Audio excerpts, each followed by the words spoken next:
రాయలసీమలో ఉన్నటువంటి వైఎస్ఆర్సీపీ నాయకులందరూ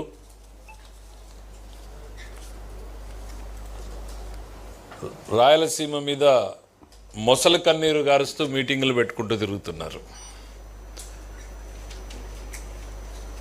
మదనపల్లిలో, అనంతపూర్లో, రేపు కర్నూలులో రాయలసీమ మీద అవ్యాజ్యమైన ప్రేమను కనపరుస్తున్నారు. వీళ్ళు 5 ఏళ్ల పాలనలో రాయలసీమకి ఏం చేశారు? వీళ్ళు ఎక్కడైనా కాలువలో ఒక గంప మన్ను తీశారా? 1 మీటర్ కాలువ తవ్వారా? కొట్టుకుపోయినటువంటి అన్నమయ్య డ్యామ్ వైపు కనీసం తిరిగి చూశారా? ఈరోజు రాయలసీమకి ఏదో అన్యాయం జరిగిపోయింది, రాయలసీమ లిఫ్ట్ ఆపేశారని చెప్పి అదే పాత సామెత గుర్తుకొస్తుంది, మొగుడిని కొట్టి ఏదో ఎక్కారు అన్నట్టు, మొగసాలకు ఎక్కినట్టు అని. ఆ రాయలసీమ ప్రాజెక్ట్ని చంపింది మీరు. 2021లోనే స్టే వస్తే ఆగిపోయిన ప్రాజెక్ట్ని మళ్ళీ మేము ఎట్లా ఆపుతాం నాకు అర్థం కాదు. ఆ మాట్లాడేటువంటి నాయకులకి ఇంగిత జ్ఞానం ఉందా లేదా అని నేను అడుగుతున్నా. ఆగిపోయిన ప్రాజెక్ట్ని మేము ఏ రకంగా ఆపుతాం?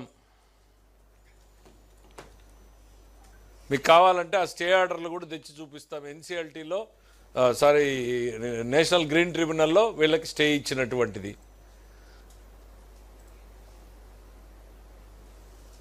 4 ఏళ్ల పాటు దాని గురించి మాట్లాడకుండా ఈరోజు మళ్ళీ వచ్చి రాయలసీమ లిఫ్ట్కి ఆగిపోయింది దానికి ఏంటి తెలంగాణ సభలో రేవంత్ రెడ్డి చెప్పాడు.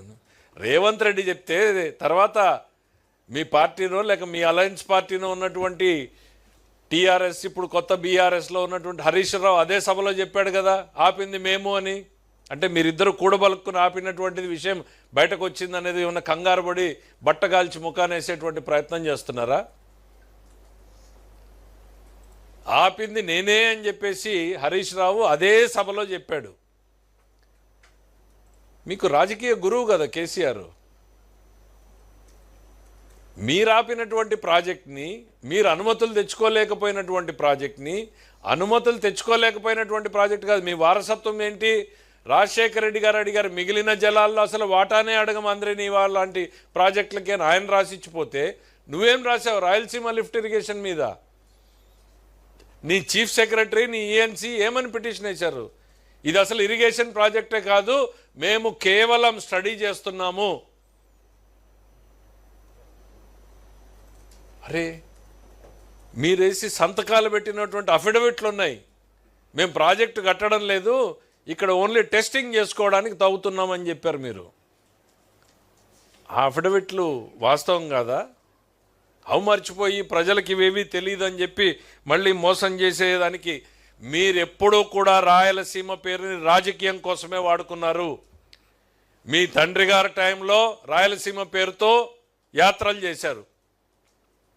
ఆ రోజు నందమూరి తారక రామారావు నిజమైన రాయలసీమ పట్ల ప్రేమ చూపించినటువంటి వ్యక్తి. గాలేరు నగరి, తెలుగంగ, హంద్రీనీవా ఈ 3 ప్రాజెక్టులు తెలుగుదేశం ప్రభుత్వంలో ఆ రోజు నందమూరి తారక రామారావు గారి బ్రెయిన్ చైల్డ్లో పుట్టినటువంటి ప్రాజెక్టులు.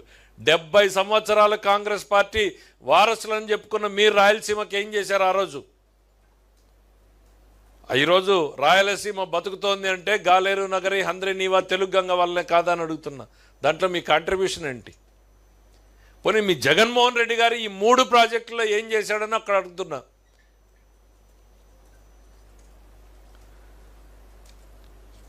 వీళ్ళకి రాయలసీమ మీద అంత ప్రేమ ఉంటే ఎంత ఖర్చు పెట్టారు చర్చకు రండి మీరు.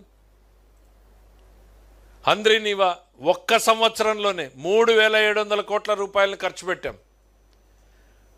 ఒకే సంవత్సరంలో శాంక్షన్, ఒకే సంవత్సరంలో టెండర్ పిలవడం, ఒకే సంవత్సరంలోనే వర్క్స్ కంప్లీట్ చేయడం చరిత్రలో ఎప్పుడన్నా జరిగిందా?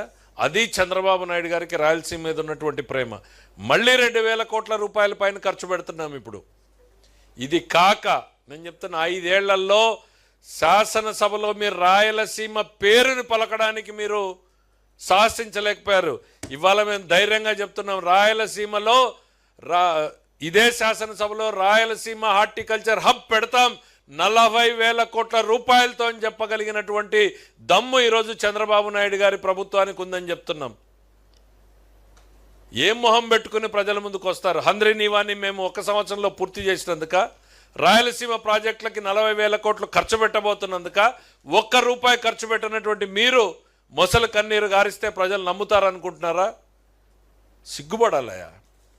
ఎస్, కొంత పని చేస్తే మాట్లాడొచ్చు. మేము చెప్తాం, రాజశేఖర రెడ్డి వచ్చాడు, ఎంతో కొంతైనా మేం చేసినటువంటి హంద్రీ నీవాని ఆయన కంటిన్యూ చేసే ప్రయత్నం చేశాడు, గాలేరు నగర్ని కంటిన్యూ చేసి. నువ్వేం చేసావు?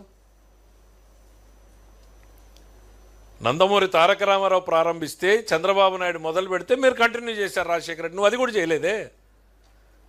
చరిత్రలో నీకు ప్లేస్ కూడా ఉండదు. మరి నువ్వు వచ్చి రాయలసీమ పేరు మీద పెడతా ఉన్నావు. ఇంకా ఏదో రాయలసీమలో కొత్త పేరు పెట్టుకున్నాం మేము, కొత్త ప్రాజెక్టు. మరి ముచ్చుమర్రికి దీనికి తేడా ఏముంది? ముచ్చుమర్రి ఆల్రెడీ మేము కట్టాం కదా, దానికి ఎటువంటి అబ్జెక్షన్ లేవు. ఈరోజు ముచ్చుమర్రి బ్రహ్మాండంగా పనిచేస్తూ ఉంది కదా. కేవలం వివాదాల్లోకి నెట్టే దానికోసమే మీరిద్దరూ ఇక్కడ, మీరు అక్కడ మీ రాజకీయ గురువు గారు కలిపి చేసినటువంటి కుట్రలో భాగంగానే తప్ప రాయలసీమ మీద మీకు ప్రేమ లేదు. రాయలసీమని కేవలం రాజకీయ అవసరాల కోసం, ప్రాంతీయ విద్వేషాలను రెచ్చగొట్టడం కోసమే మాత్రం వాడతారు. అది మీ నైజం. కులం, మతం, ప్రాంతం అనేటువంటివి మీ రాజకీయ పునాదులు. దాని మీదనే తప్ప మీకు వేరే ఆలోచన ఎక్కడా కూడా లేదు. ఎక్కడా కూడా 5 ఏళ్లలో మీరు రాయలసీమ మీద స్టే విధిస్తే నువ్వు వెకేట్ చేయడానికి ఏం చేశారు? ఒక్కరోజు కూడా మీరు ప్రయత్నం చేయలేదే. అదే మేము వస్తే ఏం చేశాం? ప్రాజెక్ట్ని కంప్లీట్ చేశాం. అన్నమయ్య డ్యామ్ కొట్టుకుపోతే దిక్కులేదు. ఇక్కడ ఎక్కడో పొరుగు రాష్ట్రంలో ఉన్న తుంగభద్ర డ్యాంలో గేటు కొట్టుకుపోతే తెల్లవారుజామున 5ంటికి మాకు తెలిస్తే 9ంటికి దగ్గరలో ఉన్న మా ఎమ్మెల్యే ఫస్ట్ వెళ్ళిపోయారు, అక్కడికి పొమ్మని చెప్పాం. ఈవినింగ్కి మొత్తం యంత్రాంగం చేరుకున్నాం. గేట్లు పెట్టడం కుదరదు అని అంటా ఉంటే దేశంలో బెస్ట్ ఎక్స్పర్ట్స్ని తీసుకొచ్చాం, గేట్లు పెట్టాం, పంటను కాపాడాం. మళ్ళీ ఈరోజు 33 గేట్లని ఒకే సంవత్సరంలో మారుస్తున్నాం. 18 గేట్లు నిలబడ్డాయి. మొన్ననే అనంతపురం మీడియాని మొత్తం తీసుకెళ్ళి చూపించాం. 18 గేట్లు ఎరెక్ట్ చేశాం 3 నెలల్లోనే. అంటే వర్షాలు ఆగిపోయి మళ్ళీ వర్షాలు వచ్చే లోపల చేస్తాం. That is our commitment. ఏం మొహం పెట్టుకుని చెప్తారు? ఏ ఒక్క ప్రాజెక్టులను మీరు రాయలసీమకు దగానే చేశారు. రాయలసీమని వాడుకుని వదిలేసినటువంటిది ఎవరన్నా ఉన్నారు అని అంటే జగన్మోహన్ రెడ్డి గారే. ఎందుకు అనంటే 2019లో ఎన్నికల ముందుకు ఇదే ఊరవకొండకు వచ్చావు నువ్వు. జలదీక్ష అక్కడ చేసినప్పుడు ఏం చెప్పారు మీరు? 3 నెలల్లో హంద్రీ నీవా పనులను ప్రారంభిస్తామన్నావు. 3 నెలలు కాదు, 5 ఏళ్ల కాలంలో ₹1 ఖర్చు పెట్టలా. ముందు దీనికి సమాధానం చెప్పమంటున్నా.